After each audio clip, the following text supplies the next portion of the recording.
Hello everyone. आज हम लोग करने जा रहे हैं क्लास 9th का chapter number 5 introduction to Euclid's geometry. ये ज्योमेट्री पे हमारा पहला इंट्रोडक्शन है। आइए ध्यान से देख लेते हैं। यहाँ पर ज़्यादातर हम लोगों को पोस्टुलेट्स और एक्सियम्स यही सब सीखना है, ठीक है। सबसे पहले देख लेते हैं कि वर्ड ज्योमेट्री का मतलब क्या है। ओके, जियो का मतलब होता है अर्थ, ओके। और मेट्री का मतलब होता है मेजरमेंट। मैथमेटिक्स की वो ब्रांच जो अर्थ की मेजरमेंट लेती है उसको हम लोग बोलते हैं ज्योमेट्री। कहाँ से इंट्रोड्यूस है, हिस्ट्री कहाँ है? हिस्ट्री बहुत पुरानी है। सबसे पहले हमारे देश में Harappa culture, Mohenjodaro, Indus valley civilisation, इन जगहों पे इनके एग्जाम्पल्स मिलते हैं। हमारे जो पुराने वेद हैं उसके अंदर एग्जाम्पल्स मिलते हैं ज्योमेट्री के।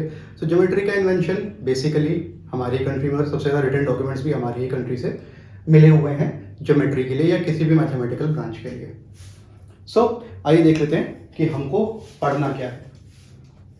ओके, दो वर्ड हमारे सामने सबसे ज़्यादा आएंगे। पहला आएगा वर्ड हमारे पास पोस्टुलेट।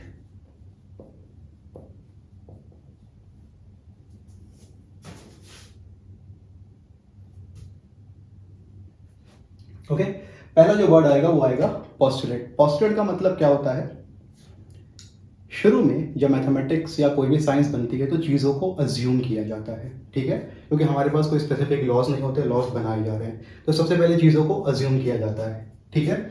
हमारे पास एक ऐसा एजम्पशन का मतलब है कि हमने अज्यूम किया, नॉर्मल देख करके हमने सोचा कि ये चीज़ ऐसे काम करती होगी, ठीक है। assumption related to geometry only। कोई भी assumption जो ज्योमेट्री से रिलेटेड होती है उसको बोलते हैं पोस्टुलेट, ठीक है। और जो सेकंड वर्ड आएगा वो आएगा हमारे पास एक्सियम। एक्सियम क्या है? एक्सियम भी एक तरह का assumption ही है। assumption related to overall mathematics, ठीक है, टू ओवरऑल मैथमेटिक्स।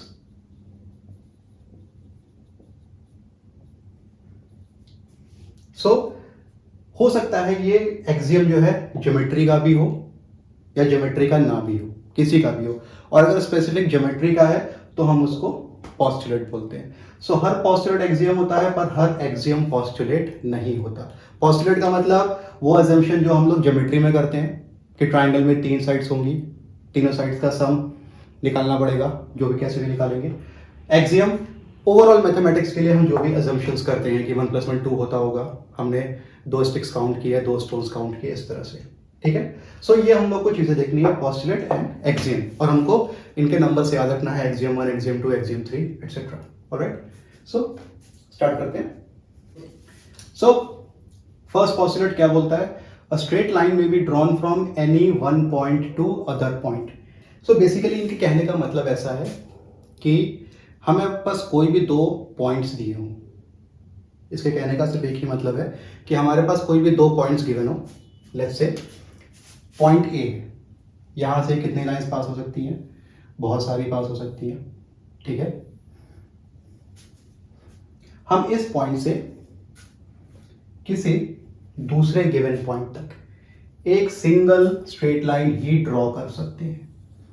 हम एक से ज्यादा लाइन ड्रॉ नहीं कर सकते, ठीक है। From one given point to other given point we can draw only one straight line, ठीक है। स्ट्रेट लाइन क्या होगी? एक पॉइंट से दूसरे पॉइंट तक। अगर 2 पॉइंट हैं तो उनके थ्रू सिंगल एक ही स्ट्रेट लाइन पास होगी, एक से ज्यादा स्ट्रेट लाइन पास नहीं हो सकती। तो देख सकते हैं ये 2 पॉइंट्स है, इन 2 पॉइंट से एक ही स्ट्रेट लाइन पास होगी। ये हमारा पोस्टुलेट 1।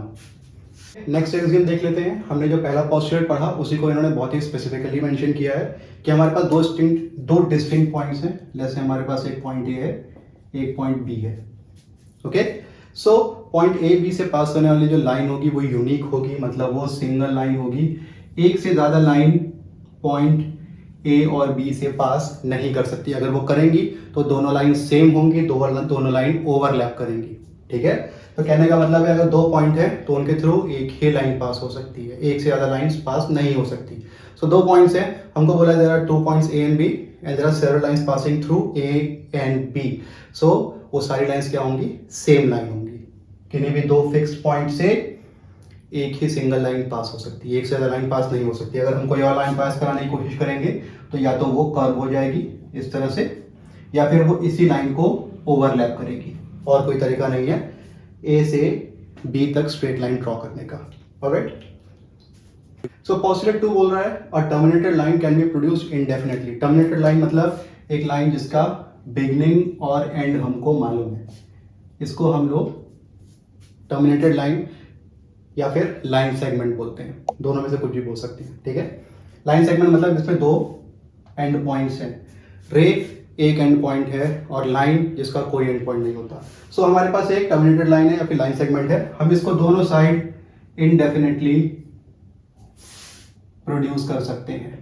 मैथमेटिक्स में ये वर्ड बहुत आएगा, इनडेफिनेटली। इनडेफिनेट का मतलब है कि हम चाहें तो इसको हमेशा के लिए स्ट्रेट लाइन में ले जा सकते हैं, कहीं भी रुके नहीं। यूनिवर्स के एक एंड से दूसरे एंड तक सब कुछ हमारे लिए ओपन है, राइट। सो एक टर्मिनेटेड लाइन को या फिर एक लाइन सेगमेंट को हम इनडेफिनेटली दोनों साइड रिप्रोड्यूस कर सकते हैं, कोई इशू नहीं होगा। पोस्टुलेट 3 देख लेते हैं। A circle can be drawn with any centre and any radius. यहां पर हमारे पास सेंटर में CENTER या फिर CENTRE, ये दो स्पेलिंग्स आ सकती है, दोनों स्पेलिंग सेम है। ऊपर वाली जो है वो अमेरिकन इंग्लिश की है और नीचे वाली जो ब्रिटिश इंग्लिश की है। हम लोग ब्रिटिश इंग्लिश फॉलो करते हैं तो CTRE TER लिखेंगे तो भी कोई फर्क नहीं पड़ता, दोनों सेम है। ओके, सो ये पोस्टुलेट बोलता है कि हम एक सर्कल बना सकते हैं, उसका सेंटर कहीं भी हो सकता है, उसका रेडियस कुछ भी हो सकता है। सो लेट्स से ये हमने सेंटर रखा, इसका कुछ भी रेडियस लिया और हमने एक सर्कल ड्रॉ कर दिया। यहाँ पर सेंटर लिया और एक कुछ भी रेडियस लिया और ऐसे सर्कल ड्रॉ कर दिया।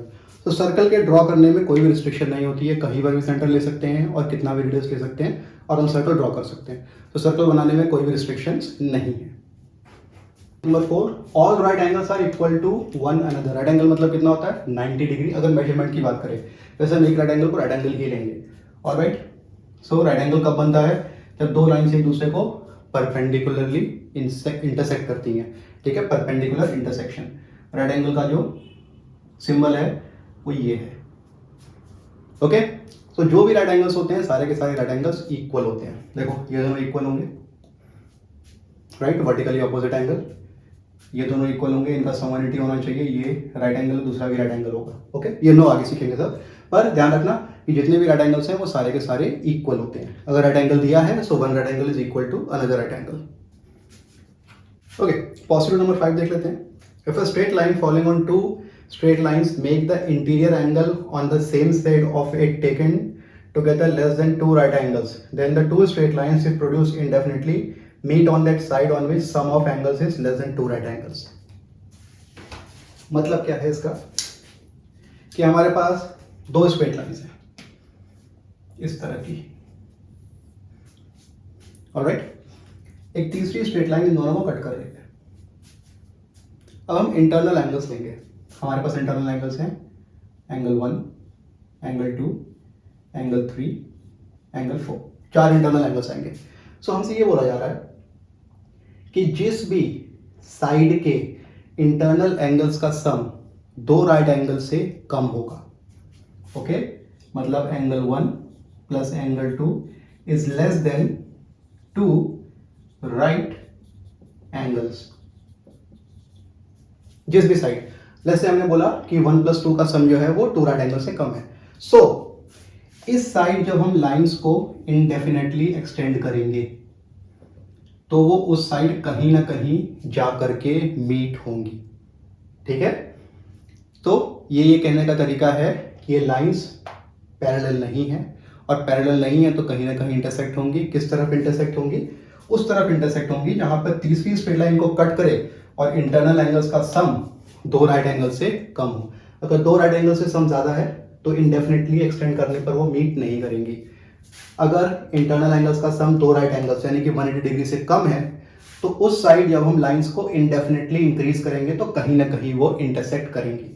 यह है हमारा postulate number 5। Okay,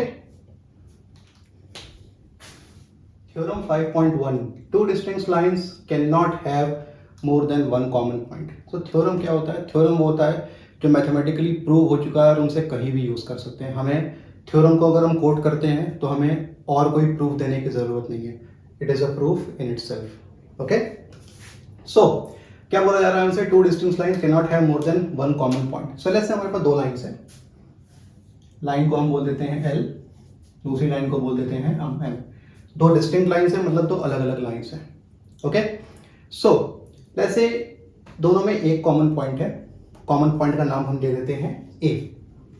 okay, so common point, हमने पहले कॉमन पॉइंट का नाम क्या दे दिया? ए।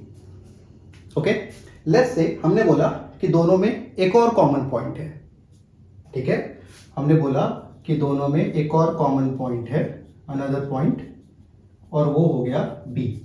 लेकिन हमने पढ़ा है एक्सियम 5.1 में कि दो पॉइंट से पास होने वाली सिर्फ एक ही लाइन होती है। सो अगर एल और एम दोनों में दो कॉमन पॉइंट्स हैं, इसका मतलब दोनों लाइन सेम है, लेकिन हमको क्या दिया हुआ है कि दोनों लाइंस डिस्टिंक्ट हैं। तो इसका मतलब क्या हुआ? इसका मतलब हुआ कि दो डिस्टिंक्ट लाइंस में सिर्फ एक ही पॉइंट कॉमन हो सकता है, उससे ज्यादा नहीं हो सकते। उससे कम कॉमन हो सकते हैं पर उससे ज्यादा कॉमन नहीं हो सकते। ऑलराइट, सो कोई भी दो डिस्टिंक्ट लाइन है, अलग अलग लाइन है, तो maximum number of common points 1, minimum number of common points 0 in case वो पैरेलल है। लाइन दो ही तरह से बिहेव करती हैं, तो पैरेलल होती हैं या तो पैरेलल नहीं होती। पैरेलल होती हैं तो उनके अंदर कॉमन पॉइंट एक भी नहीं होगा। इसका मतलब है कॉमन पॉइंट का मतलब पॉइंट ऑफ इंटरसेक्शन। उन दोनों में एक भी पॉइंट ऑफ इंटरसेक्शन नहीं होगा। और अगर लाइंस पैरेलल नहीं है तो उनमें पॉइंट ऑफ इंटरसेक्शन होगा। पैरेलल लाइंस का मतलब है कि दो ऐसी लाइन जो मैथमेटिकली ऐसा बोलते हैं कि कहीं इंफिनिटी में जाके इंटरसेक्ट होंगी, या फिर हम बोलते हैं कि रियल वर्ल्ड में वो इंटरसेक्ट नहीं होगी। ठीक, सो दो तरह की लाइन होती हैं, parallel and non parallel. Parallel lines कहीं पर भी इंटरसेक्ट नहीं होती, so no common point, no intersection point. और नॉन पैरेलल जो एक पॉइंट पे इंटरसेक्ट होती है। ठीक है, तीसरी जो होती है उनको बोलते हैं ओवरलैपिंग लाइंस या सेम लाइन, जिनमें एक से ज्यादा कॉमन पॉइंट्स होते हैं, तो वो सेम लाइन होती है। ओके, ऑलराइट, एक्सरसाइज 5.1 सबसे पहला क्वेश्चन है ट्रू फॉल्स का। ट्रू फॉल्स देख लेते हैं। फर्स्ट है only one line can pass through a single point, है ना? क्या एक पॉइंट से एक ही लाइन पास होती है? नहीं बच्चों, एक पॉइंट से इनफाइनाइट लाइंस पास होती है। ये पॉइंट है, इससे ये इनफाइनाइट लाइंस पास होती है। ठीक है, तो पहले का आंसर क्या होगा हमारे पास? False. Infinite lines pass through a given point. Second क्या बोलता है? There are infinite number of lines which pass through two distinct points. False. क्यों? हमारे पास दो डिस्टिंक्ट पॉइंट्स हैं, ए और B.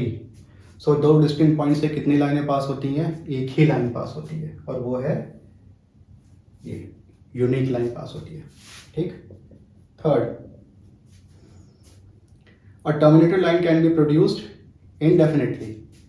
Okay, terminated line A B can be produced indefinitely. True, हमने देखा था postulate 2, तो लिख देना postulate 2. Alright, two circles are equal, then their radii are equal. हाँ, true. Okay, सर्कल की इक्वालिटी के लिए हम एक ही चीज देखते हैं, वो है उनका रेडियस। अगर रेडियस इक्वल है तो सर्कल्स भी इक्वल होंगे, उनके एरिया इक्वल होंगे, उनके सर्कमफ्रेंस इक्वल होंगे, और वो एक दूसरे के ऊपर ओवरलैप करेंगे। ठीक है, सो दो सर्कल्स में अगर हमको इक्वालिटी चेक करनी है तो एक ही तरीका है चेक करने का, उनकी रेडियस। अगर रेडियस इक्वल है सर्कल इक्वल है, रेडियस इक्वल नहीं सर्कल इक्वल नहीं है, बस। नेक्स्ट है figure 5.9, A B is equal to P Q and P Q is equal to X Y. Obviously हम लोग को दिया हुआ है A B is equal to P Q and P Q is equal to X Y. ठीक है, so obviously बात है। So A B is equal to P Q, और पी क्यू के किसके इक्वल? एक्स वाई के। तो यहां पर हम लोग सिंपली एक्स वाई लिख देंगे, तो हमें मिल जाएगा A B is equal to X Y. Give a definition for each of the following terms. Parallel lines, सबसे पहले क्या है? Parallel lines. क्या डेफिनेशन है लिख लो। दो डेफिनेशन है। पहली है lines, two lines are called parallel lines when they meet at infinity. Okay, two lines are called parallel lines when they meet at infinity. और second definition है lines which never intersect are known as parallel lines.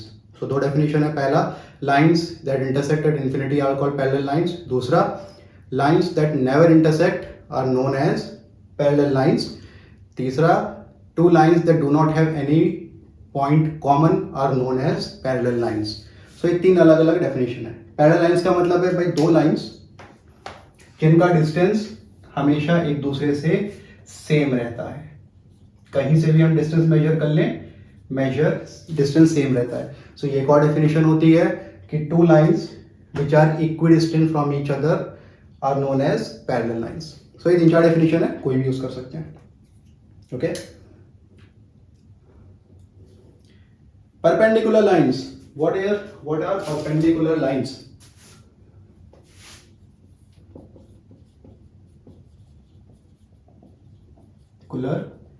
Lines, two lines that form right angle are known as perpendicular lines. Two lines that form right angle are known as perpendicular lines. इस तरह से या फिर इस तरह से, कैसे भी। Two lines that form right angles with each other are known as perpendicular lines. Line segment,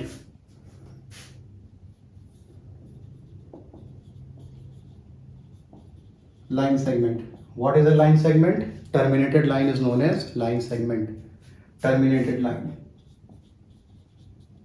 terminated line, terminated line is known as line segment. मतलब एक ऐसी लाइन जिसके दो एंड पॉइंट्स हैं, ठीक है, और line having two end points, ठीक है। सो तीन तरह की लाइन होती है। पहली होती है लाइन, दोनों तरफ इन्फिनिटली जाती है। रे, इसका एक एंड पॉइंट होता है, दूसरी साइड इन्फिनिटली जाती है। और तीसरी लाइन सेगमेंट या फिर टर्मिनेटेड लाइन, जिसके दो एंड पॉइंट्स होते हैं, ठीक है। Okay, radius of a circle क्या होता है? Radius of circle, distance between centre and circumference of a given circle. हमारे पास किसी भी सर्कल के लिए दो चीजें चाहिए होती हैं, एक सेंटर और एक उसका रेडियस, ठीक है। रेडियस क्या होता है? सेंटर और सर्कमफ्रेंस के बीच का डिस्टेंस। ये जो डिस्टेंस होता है इसको हम बोलते हैं रेडियस, ठीक है। सो लिख लेंगे, distance between center and circumference of a circle is known as radius. And what is diameter? Double of radius is diameter. What is a square?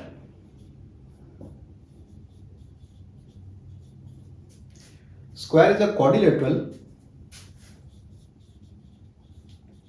Quadrilateral का मतलब है चार sides with all sides equal, चारों sides equal, पहला, and all angles right angles. और जो भी angles होंगे वो क्या होंगे? Right angle. सो फोटो देख लेते हैं कैसी होती है। फोटो कुछ ऐसी होगी, ए बी सी डी। पहली कंडीशन क्वाड्रिलेटरल, चार साइड्स होंगे। दूसरी कंडीशन चारों साइड्स इक्वल होंगे। और तीसरी कंडीशन चारों एंगल, इंटरनल एंगल ही मेजर करते हैं, एक्सटर्नल एंगल से इनको कोई काम नहीं है। इंटरनल एंगल्स चारों क्या होंगे? राइट एंगल्स होंगे। इनको स्क्वायर बोला जाता है। बच्चों क्वेश्चन नंबर 3 देख लेते हैं, क्या है question number 3। Consider two postulates given below. Postulates मतलब एजम्पशंस। ओके, पहला एजम्पशन क्या है? Given any two distinct points A and B, there exist a third point C which is in between A and B. हाँ, सही है, ठीक है। तो पहला क्या बोलते हैं, हमारे पास दो पॉइंट्स हैं ए और बी। अगर वो दो पॉइंट सेम नहीं है, एक दूसरे के ऊपर ओवरलैपिंग नहीं कर रहे, तो उनके बीच में कितने पॉइंट्स होंगे? इनफाइनाइट पॉइंट्स होंगे। किन्हीं भी दो पॉइंट्स के बीच में इनफाइनाइट नंबर ऑफ पॉइंट्स होते हैं, ठीक है। सो इन दोनों के बीच में कहीं ना कहीं पॉइंट एग्जिस्ट करेगा जो इन दोनों के बीच में होगा। हमें कैसे पता इनके बीच में है? ठीक है, हम ए से बी तक एक लाइन ड्रॉ करेंगे और तीसरा वाला पॉइंट उस लाइन के ऊपर होना चाहिए। ऑलराइट, सेकंड क्या बोलता है? There exist at least 3 points that are not on the same line. Okay, so एक पॉइंट होगा अगर, उससे इनफाइनाइट लाइंस पास होंगी. ठीक है, इस तरह से इनफाइनाइट लाइंस पास हो रही है. सिंगल पॉइंट ए, अगर दो पॉइंट्स हैं ए और बी, तो इनसे एक डिस्टिंक्ट लाइंस पास होंगी, पर लाइन तो पास होंगी. सो मिनिमम कितने पॉइंट चाहिए हमको? 3 पॉइंट चाहिए कि वो तीनों स्ट्रेट लाइन में नहीं है. सो लेट्स से हमारे पास इस लाइन से अलग हटके कहीं एक पॉइंट है सी, जो ए बी और सी तीनों स्ट्रेट लाइन में नहीं है. सो मिनिमम 3 पॉइंट चाहिए जो स्ट्रेट लाइन में ना हो. अगर सिंगल पॉइंट हो वो स्ट्रेट लाइन में ही होगा, 2 पॉइंट है वो भी एक स्ट्रेट लाइन पे लाई करेंगे. सो मिनिमम 3 पॉइंट चाहिए कि वो स्ट्रेट लाइन पे लाई ना करें. ऑलराइट, तो क्वेश्चन में दिया क्या है? Do the postulates contain any undefined terms? Are these postulates consistent? Do they follow from Euclid's postulates? Yes. Okay.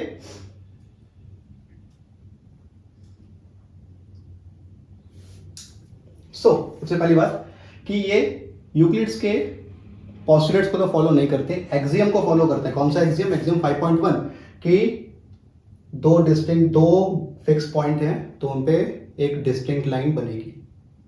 बाकी किसी पोस्टुलेट को ये फॉलो नहीं करते. इनमें कोई भी अनडिफाइंड टर्म नहीं है, हमने सब डिफाइन किया हुआ है. राइट, सो बस यही है कि वो पोस्टुलेट को फॉलो नहीं करते, एक्सियम को फॉलो करते हैं. कौन सा एक्सियम? एक्सियम 5.1 वो देख लेते हैं.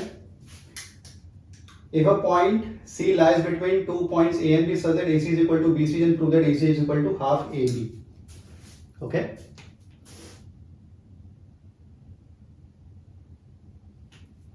So let's say हमारे पास दो पॉइंट्स हैं,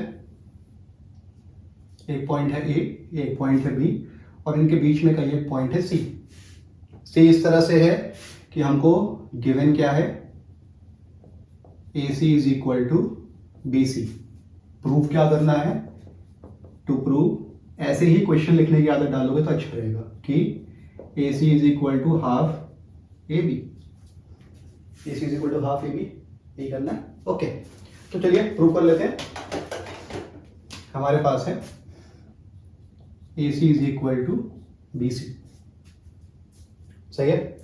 अब क्या करते हैं? दोनों साइड AC ऐड कर देते हैं. AC plus AC is equal to BC plus AC. BC plus AC दोनों मिला के क्या बनेंगे? AB.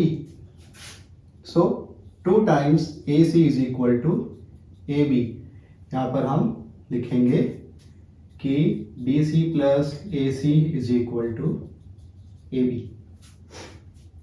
Alright, फिर 2 से डिवाइड कर देंगे. So AC is equal to half AB. Proved. Okay, यही बोला है कि explain by drawing the figure. So figure बना लेना, एक 10 सेंटीमीटर ए और बी बना लेना, और 10 सेंटीमीटर के मिडल में 5 सेंटीमीटर का सी बना लेना. सो AC 5, AB 10. So 5 is equal to 10 into 1/2. क्या बोल रहे हैं? In question 4, point C is called a mid point of line segment AB. Prove that every line segment has one and only one mid point. ठीक है. सो क्या करेंगे भाई? हमने बोला let AB has 2 mid points. Let AB has 2 mid points C and D.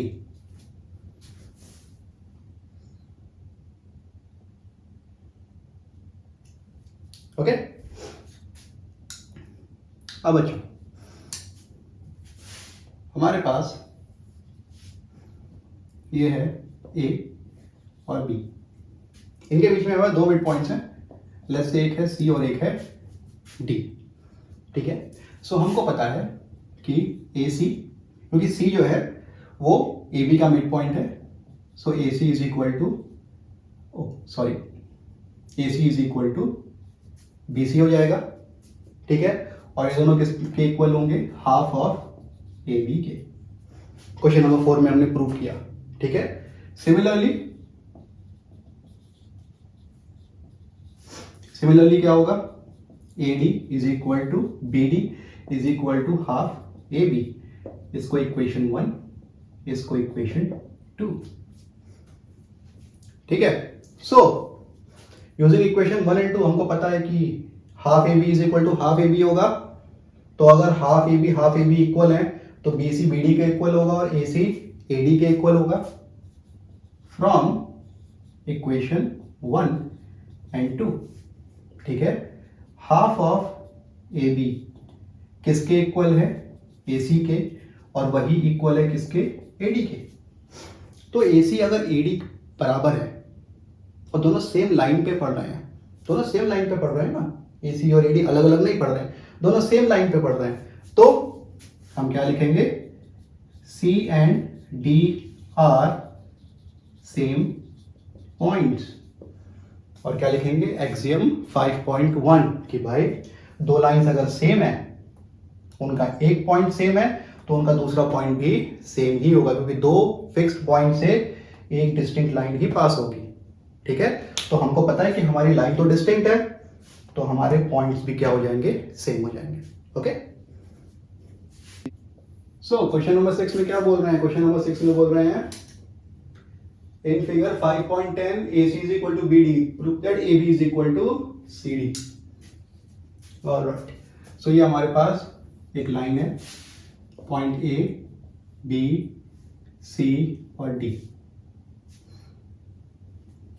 Given. क्या given है, AC is equal to BD। To prove, क्या प्रूव करना है भाई, कि क्या प्रूव करना है, AB is equal to CD, AB is equal to CD। चलो देखते हैं, प्रूफ देख लेते हैं।